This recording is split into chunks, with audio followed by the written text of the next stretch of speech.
I stood there at the airport, my suitcase still in hand, watching Cassandra's private jet lift off into the sky without me. My name's Julian Cole, and this was supposed to be our big anniversary weekend. A getaway she'd promised me for months. We'd been planning it since January, or at least I thought we were.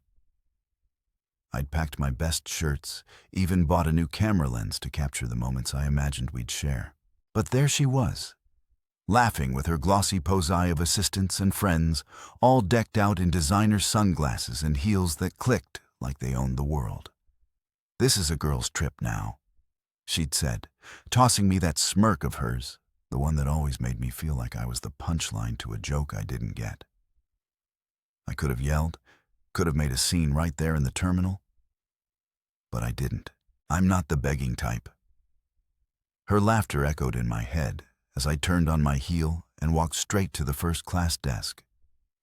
The lady behind the counter barely blinked when I asked for the next flight to Paris. I had the miles, the cash, and a sudden fire in my gut, telling me I didn't need Cassandra's permission to live my life.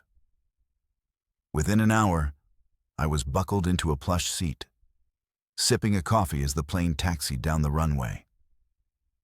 I wasn't chasing her. I was leaving her behind. 10 minutes after her jet took off, I knew she'd get the email. I'd scheduled it earlier that morning, right after she ditched me. It was from our shared legal advisor. A little automated surprise I'd set up with a few clicks. Subject line, preliminary separation agreement. I could picture her face, those perfectly arched brows shooting up, her lips parting in that silent gasp she does when she's caught off guard. She'd be 30,000 feet in the air, surrounded by her giggling crew, and suddenly pale as a ghost. Good. Let her squirm.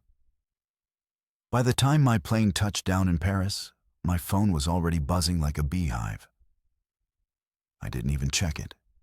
Just let it vibrate in my pocket as I stepped into the warm, bustling chaos of Charles de Gaulle. 155 messages. I'd find out later. 155 little pleas, rants, and apologies she'd typed out while I was sipping wine over the Atlantic. But right then, I didn't care. I was in Paris, and for once, it wasn't about her. It was about me. I grabbed my bag, adjusted my jacket, and walked out into the city that was about to change everything. The air smelled like fresh bread and freedom, and I wasn't looking back. Cassandra could keep her jet, her entourage, her smirks.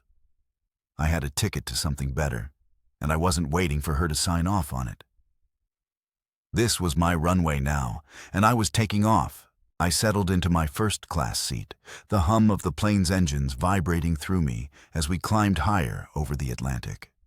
My name's Julian Cole, and for the first time in years, I wasn't flying to keep up with Cassandra's schedule or to play the part of her arm-candy husband at some glitzy event. This was my flight, my choice, and it felt damn good. The flight attendant handed me a glass of champagne, and I watched the bubbles rise and pop, each one disappearing like the promises Cassandra had made over the years.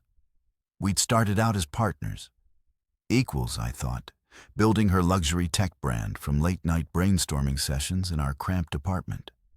Back then, it was our dream, but somewhere along the way, it became hers. I turned into the guy holding her purse at red carpet galas, smiling for the cameras while she dazzled the world. "Julian, you're so good at being there for me," she'd say, like it was a compliment. I'd nod, play along, let her shine. But now, staring out at the endless stretch of clouds, I saw it for what it was. I'd been erased, reduced to a prop in her perfect little production. The champagne tasted sharp, bitter even. But I drank it anyway. I reached into my carry-on and pulled out the leather-bound journal she'd given me last Christmas. It was one of those expensive gifts she loved. Beautiful, thoughtful on the surface, but empty inside. She hadn't even bothered to write a note in it. Typical. I flipped it open, the blank pages staring back at me like a challenge. My pen hovered for a second. Then I pressed it to the paper and wrote the first words that felt like they belonged to me. Julian's Paris. Not hers. It wasn't poetry, but it was mine. And that was enough. I leaned back, letting the words sink in. Paris wasn't just a destination now. It was a declaration. I wasn't going to trail after her anymore. Wasn't going to wait for her to throw me a scrap of attention. This trip was about me figuring out who I was when I wasn't Cassandra Blakes's +1. The plane rocked gently, and I started planning. I'd land in a few hours, check into a hotel, nothing like the over-the-top places she'd pick, and just walk. No itinerary, no press calls, no one telling me where to stand or what to say. I'd wander the streets, eat whatever smelled good, maybe dust off my camera, and take some pictures for myself, not for her Instagram. The thought made me smile. A real one, not the practice grin I'd worn for years. I glanced at the journal again, tracing the words with my finger. Julian's Paris. It sounded like freedom. I didn't know what I'd find there. Maybe a cafe with strong coffee. Maybe a quiet corner to think. Maybe even someone who'd see me, not her shadow. The idea of not being alone for long flickered in my mind, but I pushed it aside. This wasn't about replacing her. It was about reclaiming me. The flight attendant came by again, offering a warm towel, and I took it, wiping my hands like I could scrub off the last decade of playing second fiddle. Outside, the sky was turning pink and gold, the sun dipping below the horizon. I didn't check my phone, didn't want to see her messages yet. Let her stew, let her wonder where I'd gone. For once, I wasn't the one waiting. I closed the journal, tucked it back into my bag, and finished the champagne. The plane leveled out, steady and sure, carrying me toward a city I'd always loved, but never truly explored on my own terms. I didn't need her jet, her plans, her approval. I had a seat, a pin, and a clean slate. Paris was waiting, and I was ready to meet it. Not as Cassandra's husband, but as Julian. Just Julian, the guy who'd finally stopped ghosting himself. I stepped off the plane at Charles de Gaulle, my legs stiff from the flight, but my mind buzzing with something I hadn't felt in years. Possibility. My name's Julian Cole, and I was in Paris, not because Cassandra dragged me here for some photo op, but because I'd chosen it. The airport was a blur of voices, French, English, a dozen other languages mixing together. And I moved through it, like a man waking up from a long sleep. I grabbed my bag from the carousel, slung it over my shoulder, and headed for the exit, ready to breathe in the city. But before I could get far, a voice called out, smooth and familiar. Julian Cole, as I live and breathe. I turned, and there he was. Marco Levant, leaning against a pillar with that easy grin of his. Marco was one of Cassandra's old investors, a sharp guy with a knack for turning a profit and a reputation for not taking her crap. He pulled out of her company a couple years back, something about creative differences, and now he was her biggest rival in the tech game. Marco, I said, shaking his hand. What are you doing here? He chuckled, adjusting the cuff of his tailored jacket. Same as you, I guessed, getting out from under her thumb. I heard about the airport stunt. Classy move, by the way. I smirked, not sure how he knew already, but Marco always had his ear to the ground. Yeah, well, I wasn't about to cry over it. He nodded like he'd expected nothing less. Good. You're not the only one she's tried to cut out, you know. She uninvited me from her little summit this weekend. Thought I'd crash it anyway. He reached into his pocket and pulled out a cream-colored envelope, handing it to me. You should come too. She's headlining, or was supposed to. Be a shame if she didn't see some familiar faces in the crowd. I took the invitation, flipping it over in my hands. It was for a tech summit in Paris, one of those exclusive events where CEOs and big shots patted each other on the back. Cassandra had been prepping for it for weeks, rehearsing her keynote speech in our living room while I nodded along like a good husband. "She doesn't know you're coming, does she?" Marco asked, his eyes glinting with mischief. "No," I said, feeling a grin tug at my lips. "She will soon." He clapped me on the shoulder, laughing. "That's the spirit. Come on, let's grab a drink. You look like you could use one." We found a bar just outside the terminal, all sleek glass and dim lighting, and ordered 2 whizzies. The first sip burned, but it settled me, grounding me in this new reality where I wasn't just reacting to her moves. I was making my own. Marco leaned back in his chair, swirling his drink. "So, what's the plan, Julian? You're here. She's up there losing her mind. Where do you go from here?" I thought about it. The invitation's still in my hand. I don't know yet. I just wanted to get away, figure things out, but this. I tapped the envelope. "This feels like a start." He nodded like he got it. "She's built a lot on your back. You know those early marketing ideas, the ones that got her brand off the ground? I remember whose brain they came from." I looked at him, surprised he'd bring it up. "That was a long time ago." "Doesn't mean it's not still true," he said, taking a sip. "She's good at taking credit. You're good at letting her. Maybe it's time to change that." The words hit me harder than I expected. I'd spent years telling myself it didn't matter, that I was happy supporting her being the guy behind the scenes. But sitting there with Marco, the whiskey warming my chest, I realized how much I'd let slip away. Paris wasn't just a getaway anymore. It was a chance to take something back. We finished our drinks, and Marco stood tossing some euros on the table. "See you at the summit, Julian. Don't let her off easy." He walked off, leaving me with the invitation and a head full of thoughts. I tucked it into my jacket, paid for my half, and stepped outside. The air was crisp, the city sprawling out in front of me. I didn't know what I'd do at that summit. But I knew one thing. Cassandra was about to find out I wasn't her ghost anymore. I hailed a cab, gave the driver the name of a hotel I'd found online. Nothing fancy, just mine, and watched the lights of Paris flicker by. This was my shot, and I wasn't backing down. I woke up to the sound of Paris breathing outside my window. A soft hum of life that felt worlds away from the polished chaos of Cassandra's universe. My name's Julian Cole, and I checked into L'Homme Matin Bleu, a little boutique hotel tucked into the hills of Montmartre. It wasn't the kind of place she'd ever pick. No marble lobbies or concierges kissing her ring, but it was perfect for me.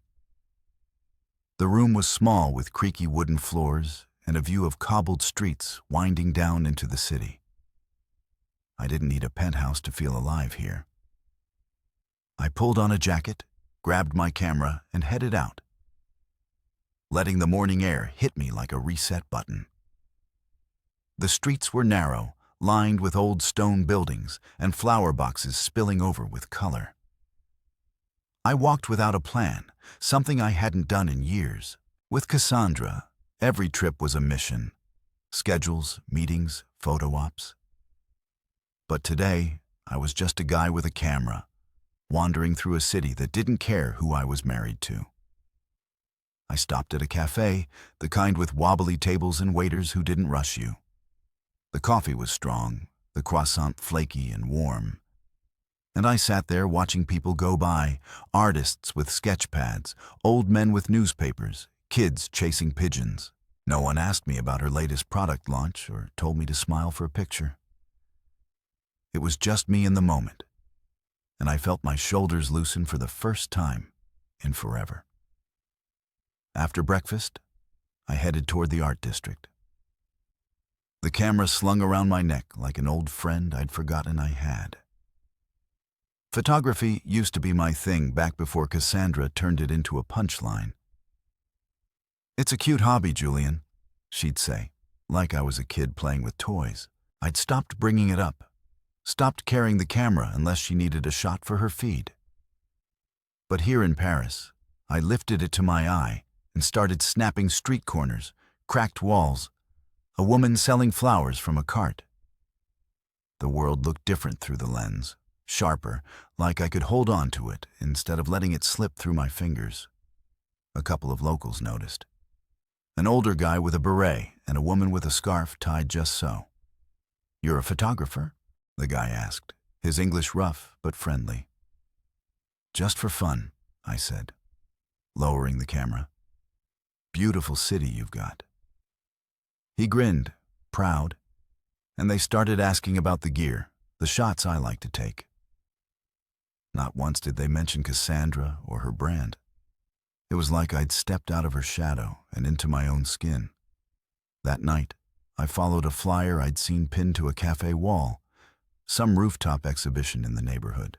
The place was strung with lights, the air thick with chatter and cigarette smoke. I wandered through, sipping a glass of cheap wine, looking at sculptures and paintings that felt raw, real. Then I met Genevieve Thorne. She was standing by her installation, a mess of wires and screens flickering with images that broke apart and came back together. She had dark hair pulled into a loose bun, paint smudged on her cheek and eyes that locked onto you like she could see right through. "What do you think?" she asked, nodding at her work. "It's like it's falling apart and starting over at the same time," I said. Not sure if that made sense. She smiled. A slow knowing thing. "That's exactly it. Eraser and rebirth. You get it?" We talked for a while, her voice soft but steady. She told me about the piece, how it was about shedding old versions of yourself to find what's underneath. "Sometimes you have to disappear to finally be seen," she said. And it hit me like a punch. I've been disappearing for years, fading into Cassandra's spotlight. But maybe I didn't have to anymore. I told her about my camera, how I'd picked it up again that day, and she nodded like she understood more than I was saying. "You should come back tomorrow," she said. "There's a workshop. Bring your photos." I left the rooftop with her words rattling around in my head, the city lights blurring below me. Matra felt like a liberation, every step pulling me further from the guy I'd been. I didn't need Cassandra's approval or her private jets. I had a camera, a coffee-stained map, and a stranger's invitation to keep going. Paris was mine now, and I wasn't letting it go. I got back to La Matin Bleu after that rooftop exhibition, my head still spinning from Genevieve's words and the way Paris had started to feel like mine. My name's Julian Cole, and I'd been running on adrenaline all day, walking the streets, snapping photos, talking to people who didn't know me as Cassandra's husband. The hotel room was quiet, just the soft creak of the floorboards and the distant hum of the city outside. I tossed my jacket on the chair, kicked off my shoes, and sank onto the bed, staring at the ceiling. My phone sat on the nightstand, dark and silent. I hadn't turned it on since the airport, hadn't wanted to deal with whatever Cassandra was throwing at me. But something pulled at me now. Curiosity, maybe, or just the need to see how far she'd unraveled. I picked it up, pressed the power button, and waited as it buzzed to life. The screen lit up, and there it was. 155 messages, a wall of notifications, all from her. I scrolled through, not opening them yet, just watching the previews stack up like a train wreck. I couldn't look away from. The first few were smug classic Cassandra. "Still at the airport," one read. "You're being dramatic," said another. I could hear her voice in my head, that sharp little laugh she'd let out when she thought she'd won. She probably sent those right after her jet took off, sipping champagne with her crew, thinking I'd just sit there and wait for her to come back. By message 20, the tone shifted. "Where are you?" She'd written no smirk in that one. Then a few later, "Julian, answer me." I kept scrolling, the words blurring together. By 45, she was pissed. "What the hell did you do?" That must have been when the email hit, our legal advisor's little gift about the separation. I smiled to myself, imagining her flipping through her inbox at 30,000 feet, her perfect nails tapping the screen harder with every word she read. The messages kept coming, a flood of her losing control. "You can't do this to me." She wrote at 96 like I was the one who ditched her at an airport. Then the apology started. "Julian, I need to talk to you, please." Came at 12:44. "I'm sorry," she said at 1:42. And I almost laughed out loud. Cassandra didn't say sorry, not unless she was backed into a corner. The last one, 155, hit different. "We need to fix this. No demands, no snark, just a plea." I stared at it for a long minute, the screen glowing in the dim room. My thumb hovered over the reply button, but I didn't press it. What was there to say? She left me standing there, laughed about it, and now she was scrambling because I'd finally stopped playing her game. I turned the phone off, the screen going black again, and set it back on the nightstand. Let her wonder. Let her sit with it. I wasn't her lapdog anymore, racing to fix things the second she snapped her fingers. I got up, walked to the window, and pushed it open, letting the cool night air roll in. Paris stretched out below me, all twinkling lights and quiet streets, and I felt something settle in my chest. Peace, maybe, or power. She could send 1,000 messages, and it wouldn't change a thing. I was here living my life while she was up there, spiraling in her private jet bubble. I grabbed my camera from the table, flipping through the shots I'd taken that day. The flower cart, the cracked wall, the old guy in the beret. They weren't perfect, but they were mine, and that felt better than any staged photo I'd ever taken for her. I thought about Genevieve's workshop tomorrow, how she talked about a razor and rebirth. Maybe that's what this was. Me wiping the slate clean, letting Cassandra's avalanche of texts bury the guy I used to be. I didn't owe her an answer. Didn't owe her my time. She'd figure out soon enough that I wasn't coming back to beg. I climbed into bed, the sheets cool against my skin, and closed my eyes. The phone stayed off, the messages unread. For the first time in years, I fell asleep without her voice in my head. Just the sound of Paris whispering me into tomorrow. I woke up to sunlight spilling through the curtains of my room at Lumaton Blue. The kind of soft glow that made Paris feel like a painting. My name's Julian Cole, and for once, I wasn't jolted awake by Cassandra's voice barking orders or her phone blaring with notifications. It was just me, the quiet, and a day I got to shape. I stretched, feeling the ache in my legs from yesterday's wandering, and smiled. Today was Genevieve's workshop, and I was ready to see where it took me. I grabbed a quick shower, threw on a sweater and jeans, and headed out with my camera and a few of the photos I'd printed at a shop down the street. Saint-Germain was a trek from Montmartre, but I didn't mind the walk. Every corner of the city had something to show me. The streets were alive with people, the air thick with the smell of bread and coffee. I stopped at a stall for a pan of chocolate, eating it as I went, crumbs falling onto my jacket. By the time I reached the workshop, a little studio tucked above a bookstore, I felt like I'd already lived a full morning. Genevieve was there, setting up screens and cables, her hands moving fast, but sure. "You made it," she said, glancing up with that half-smile of hers. "Brought your soul to shred." I laughed, holding up my camera. "Something like that." She waved me in, and I joined a handful of others, artists, mostly with paint-stained fingers and quiet energy. "The workshop was about digital self-portraits," she explained, "but not the polished kind you post online. We're deconstructing ourselves," she said, her voice steady, taking who we were and breaking it down to find what's left. I nodded, not totally sure what that meant, but ready to try. She handed me a tablet hooked up to a projector, showed me how to upload a photo, and start pulling it apart pixel by pixel, layer by layer. I scrolled through my shots, then stopped on one Cassandra had posted months ago.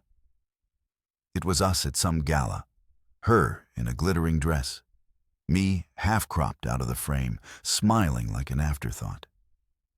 She'd captioned it something about power couples, but I'd always hated how it looked, like I was barely there. I uploaded it, and the image flashed onto the screen, bigger than life. Genevieve leaned over. "That's a good one to start with. What do you want to do with it?" I didn't even think. Get rid of her. She grinned, showing me how to drag a tool across the screen, erasing Cassandra bit by bit. Her dress dissolved, her face blurred into nothing, until all that was left was me, half a figure, awkward and incomplete. But I wasn't done. I kept going, breaking down the edges, the background, the fake smile I'd worn that night. The pixels scattered like dust, and I rebuilt it, pulling my silhouette into the center, filling it out with lines and shadows from the Paris shots I'd taken. The gala faded, replaced by cobblestones and streetlights, until it was just me standing whole. The room was quiet, everyone lost in their own work. But I felt Genevieve watching. "That's you," she said, nodding at the screen. "Not whoever you were pretending to be." I looked at it. My shape, my city. No trace of her. "Yeah," I said, my voice low. "I think it is." We spend hours there, tweaking and tearing apart, the air buzzing with this strange mix of focus and release. I didn't just stop at that one. I pulled up other photos, old ones from our life together, and shredded them too. A beach trip where she'd made me hold her bag. A dinner where I'd been stuck taking pictures of her food. Gone. All of them turned into something new. By the end, I had a series of images, each one a piece of me I'd forgotten. Genevieve walked over as I saved the last one. "You just published your first piece of emotional honesty," she said, her eyes steady on mine. "Feels good, doesn't it?" I nodded, not trusting my voice. It did feel good, better than good. It was like I'd clawed something back, something she'd buried under years of her spotlight. I left the studio as the sun dipped low, the tablet under my arm, and those images burned into my head. Paris glowed around me, all golden and alive, and I walked back to the hotel with a lightness I hadn't known I could feel. Cassandra's world didn't own me anymore. I was undoing it piece by piece and building something real in its place. I stepped out of the cab into the cool Paris evening, the lights of the summit venue glowing ahead like a beacon. My name's Julian Cole, and tonight wasn't about hiding anymore. It was about showing up. Marco had invited me to this dinner, the one Cassandra was supposed to host, and I'd said yes without a second thought. The invitation was still in my pocket, creased from being handled all day. But it felt like a ticket to something bigger than just a meal. I adjusted my jacket. Not the flashy kind she'd have picked for me. Just a simple one I liked. And walked in. The place was all glass and gold, packed with tech execs and investors in suits that cost more than my old car. I scanned the room, half expecting to see her sweeping in with that queen bee smile. But she wasn't there. The table settings had her name on them, though. Cassandra Blake, keynote speaker. Guess she hadn't canceled yet. I found Marco near the bar, sipping a drink and chatting up some guy in a bow tie. He spotted me and waved me over. "You clean up nice, Julian," he said, handing me a glass of something dark and strong. "Ready to stir the pot?" I took a sip, letting it burn down my throat. "She's not here, is she?" He shook his head, smirking. "Not yet. Word is she's been off the grid since that email hit. Her team's scrambling." Before I could ask more, someone grabbed my arm. Lily Monroe, Cassandra's executive assistant. She was all nerves, her blonde hair slipping out of its neat bun. "Julian." "Thank God," she whispered, pulling me aside. She's been spiraling since that legal thing dropped.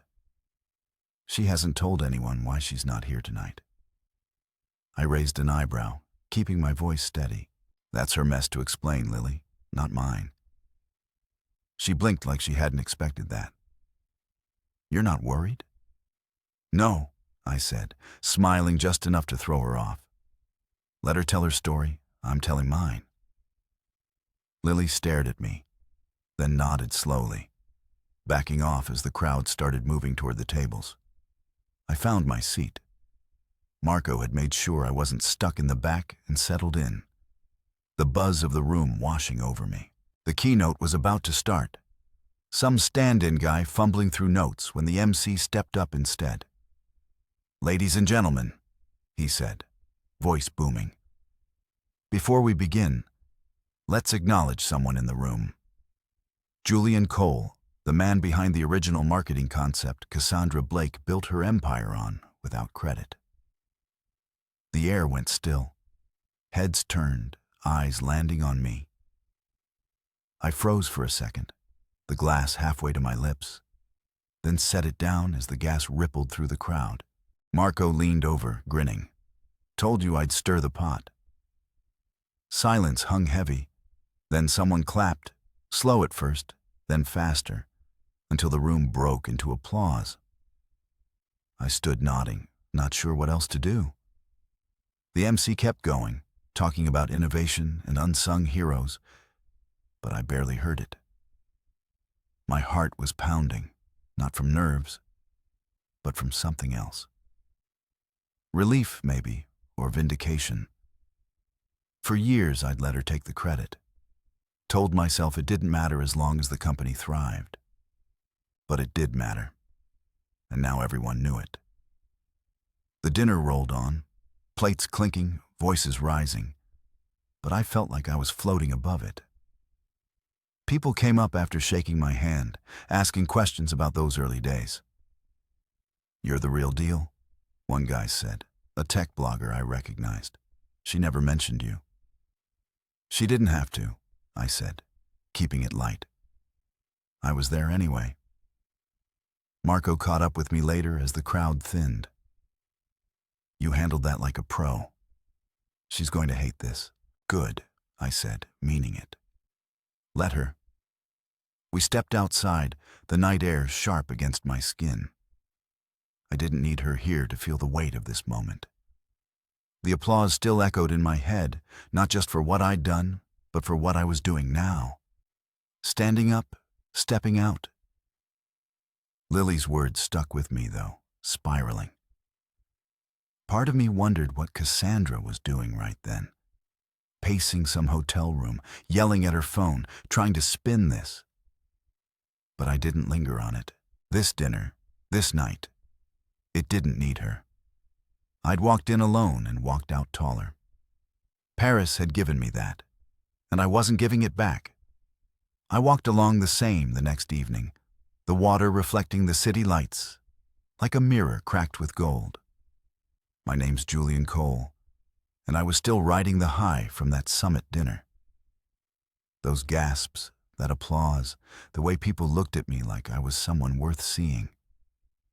It was a rush. but it didn't erase the quiet itch in my chest. Cassandra had texted again that morning, one line cutting through the noise of the last few days. "Let's meet. No press, just us." I'd stared at it over coffee, the steam curling up from my cup, and against my better judgment, I typed back, "Fine. Café Lumière, 7 p.m. Now here I was, heading to meet her, not sure what I wanted out of it, but knowing it was time to face her. The cafe was small, tucked off a side street with round tables spilling onto the pavement. I got there early, ordered a glass of red wine, and sat outside watching the river flow. She showed up 10 minutes late. Typical, her heels clicking like a warning shot. She wore sunglasses even though the sun was long gone, her face unreadable behind them. She slid into the chair across from me, setting her bag down with that careful grace she'd perfected. "You embarrassed me," she said. "No, hello. No soft start." Her voice was tight, like she'd been holding it in too long. I took a sip of wine, letting her words hang there for a second. "No," I said, setting the glass down. "You exposed yourself. I just stopped covering for you." She pulled off the sunglasses, her eyes sharp and tired at the same time. "That email, Julian? The summit. What are you trying to do?" "Ruin me." I leaned back, keeping my voice even. "I'm not trying to do anything to you. I'm done playing your game, that's all. You left me at the airport. Laughed about it. Did you think I'd just take it?" She flinched. Just a flicker, but I caught it. "It was a mistake," she said. Softer now.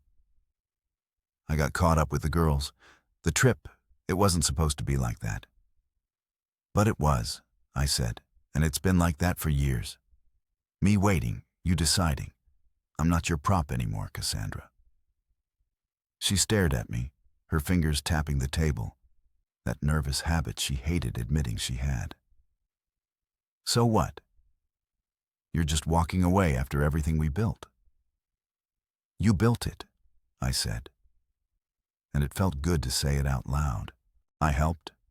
Sure. Gave you ideas, held you up, but you took the credit, the control, and left me in the background. I'm not asking for a medal. I'm just done pretending it's enough." Her jaw tightened, but she didn't argue. Maybe she couldn't. "Let's talk settlements then," she said, switching gears like she always did when she lost ground. "We can figure this out. Keep it clean." I reached into my pocket, pulled out a card, Catherine's, my lawyer, and slid it across the table. Everything goes through her now. We're done here. She looked at the card, then back at me, her mouth opening like she wanted to fight, but I was already standing. "Julian, wait." She started, but I didn't. I left her sitting there, the wine untouched, the card glaring up at her. The power shift was complete, and it hit me as I walked away. Slow at first, then all at once. I didn't owe her that conversation. Didn't owe her my time or my explanations. She'd had years of me bending, adjusting, making it work. Not anymore. I crossed the street, the saint stretching out beside me, and felt the weight lift.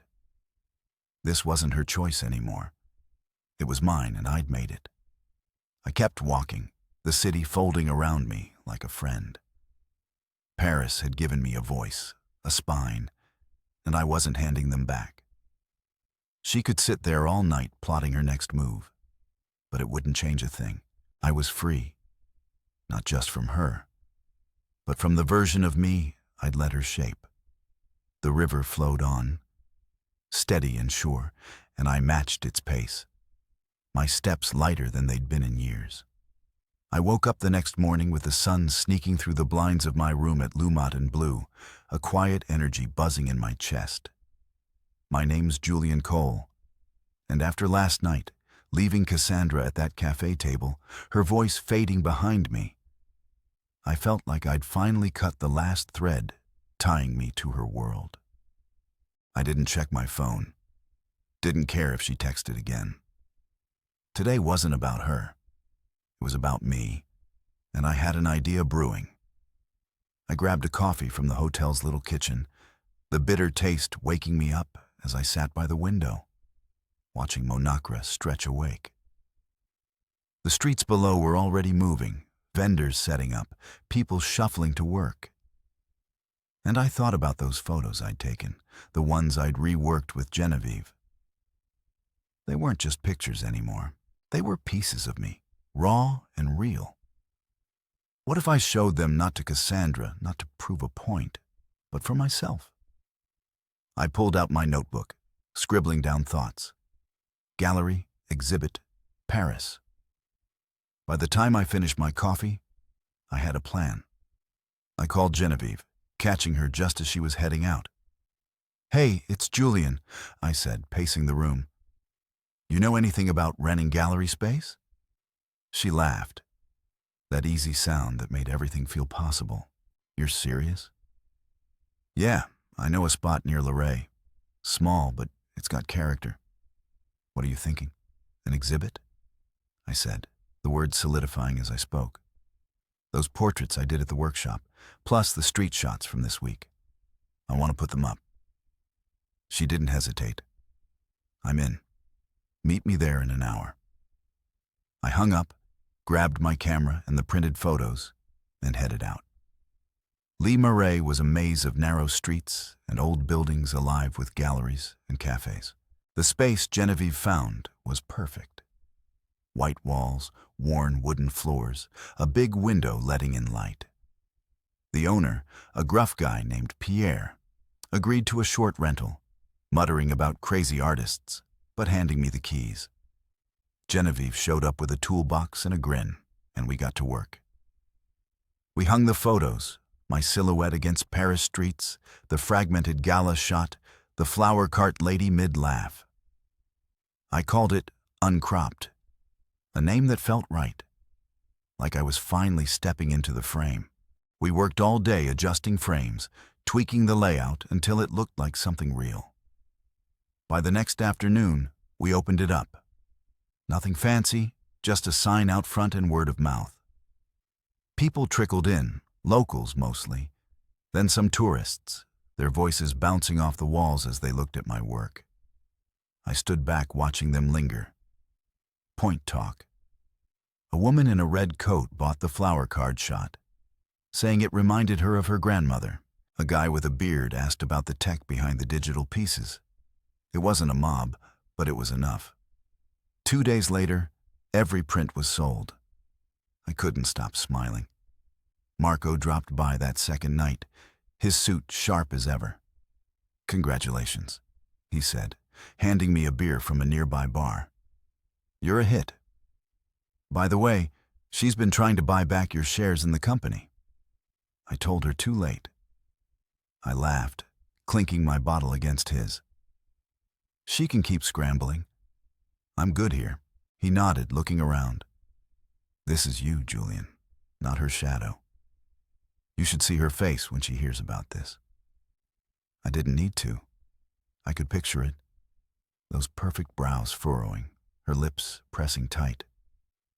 But it didn't matter anymore. The gallery was mine. The photos were mine. And the people who bought them saw me, not her. Genevieve joined us, her paint-splattered jeans a contrast to Marco's polish. "You did it," she said, nudging me. "Told you there was something honest in there. Couldn't have without you," I said, meaning it. She shrugged, but her eyes said she got it. We stood there, the three of us, as the last visitors left, the space quiet again. I looked at those empty walls, the sold tag still pinned up, and felt full, and not just of pride, but of something I'd lost along the way. This was my passport to the real me, stamped and signed in Paris. I didn't need Cassandra's approval or her empire. I had this, and it was enough. I woke up on my last day in Paris with the kind of quiet that sneaks in after a storm. Soft, steady, and mine. My name's Julian Cole, and I'd spent the week rewriting myself, step by step, photo by photo, until I wasn't just Cassandra's husband anymore. The room at La Matin Bleu felt smaller now, like I'd outgrown it. My bags half packed by the window.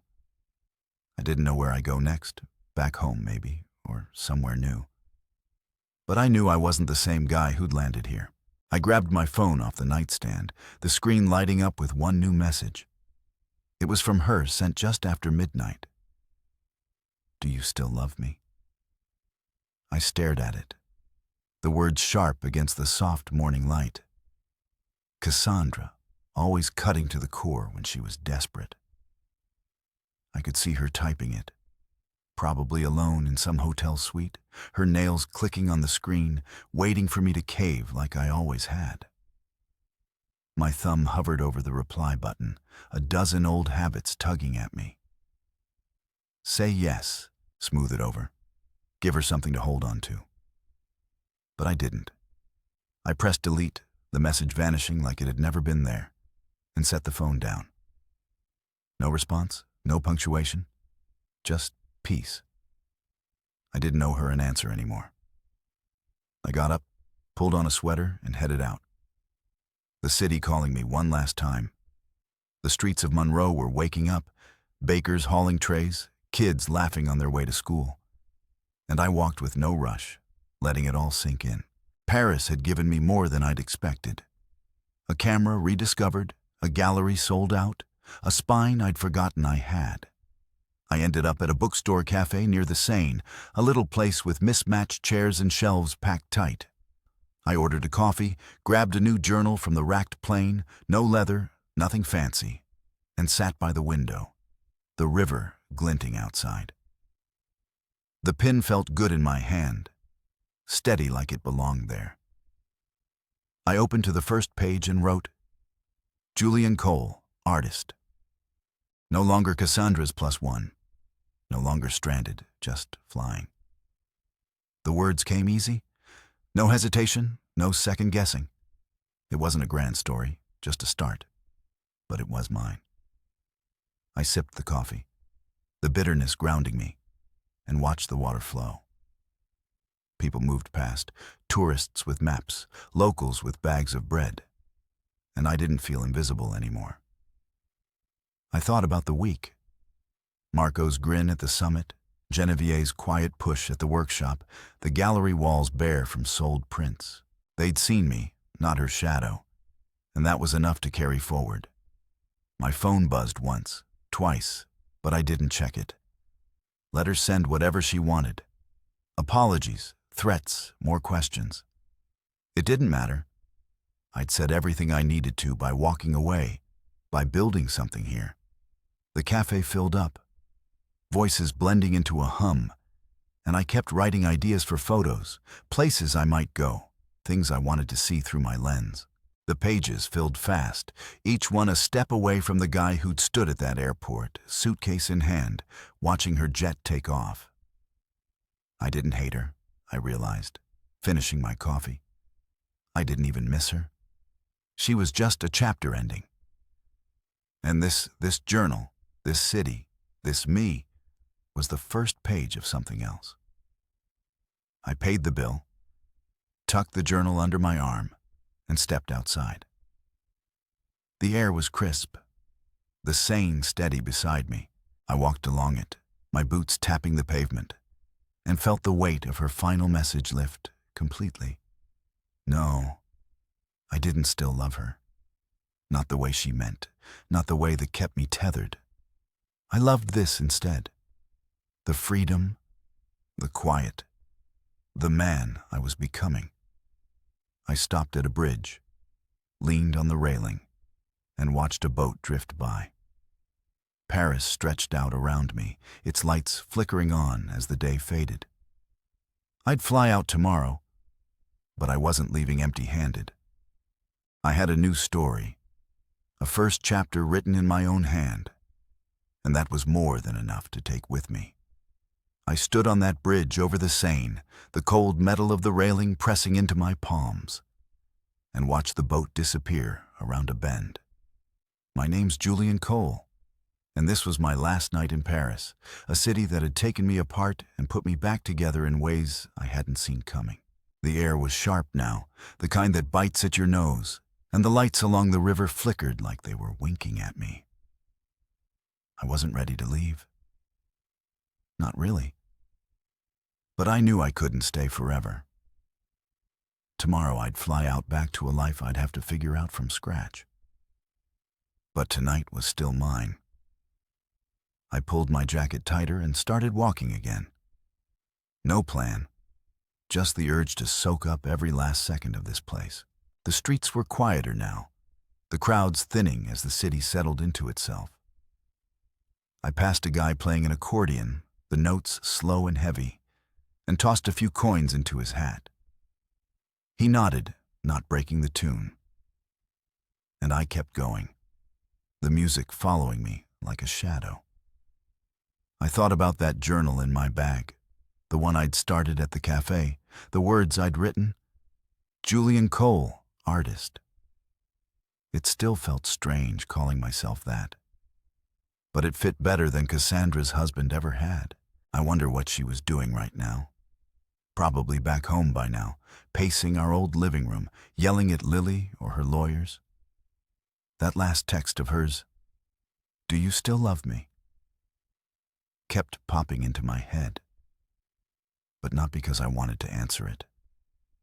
It was more like a ghost, a whisper from a life I'd left behind. I didn't feel guilt, didn't feel torn, just done. I turned down a street I hadn't explored yet, narrower than the others, with old lanterns casting pools of light on the cobblestones. A little bar caught my eye, and nothing fancy, just a wooden sign swinging over the door that said, "Lipost Rest." Sounded good. I pushed inside, the warmth hitting me like a hug. The place was small, half full with low ceilings and tables scratched up from years of use.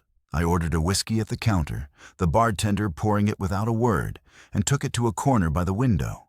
The glass was heavy in my hand, the amber liquid catching the light, and I sipped it slow, letting it burn its way down.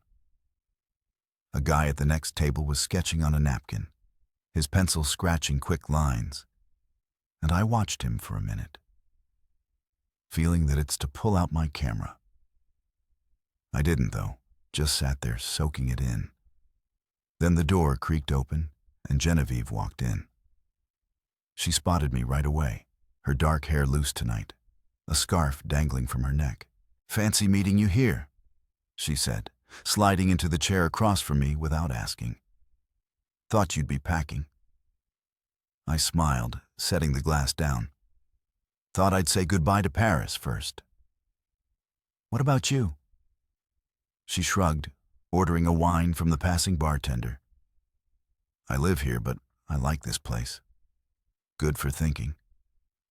We sat there, quiet at first, the hum of the bar filling the space. She looked at me, her eyes steady like they'd been at the workshop. "You're different now," she said, not a question. "Yeah," I said, nodding. "I feel it too." She sipped her wine, then leaned forward. "That exhibit, uncropped. It wasn't just photos, was it? It was you figuring out who you are." I thought about that, the way those images had pulled me out of Cassandra's frame. Guess so. Took a while to see it. She smiled. Small but real. Most people don't. They stay cropped. We talked for hours about art, Paris, the way things break in men. She told me about her next project, something with sound and light. And I told her about the journal, the idea of keeping this going wherever I landed next. The whiskey ran low. The bar emptied out, but we didn't move. It wasn't flirty, wasn't anything more than two people who got each other, but it felt good, solid, like an anchor in all this newness. When the bartender called last rounds, we stepped outside, the cold snapping me awake. "You'll be back?" she said, pulling her scarf tight. "Paris doesn't let go that easy." "Maybe," I said, grinning. "Or maybe I'll take it with me." She laughed, waved, and disappeared down the street. I walked back to the hotel alone, the city quiet now, my breath fogging in the air. I packed my bags, tucked the journal in last,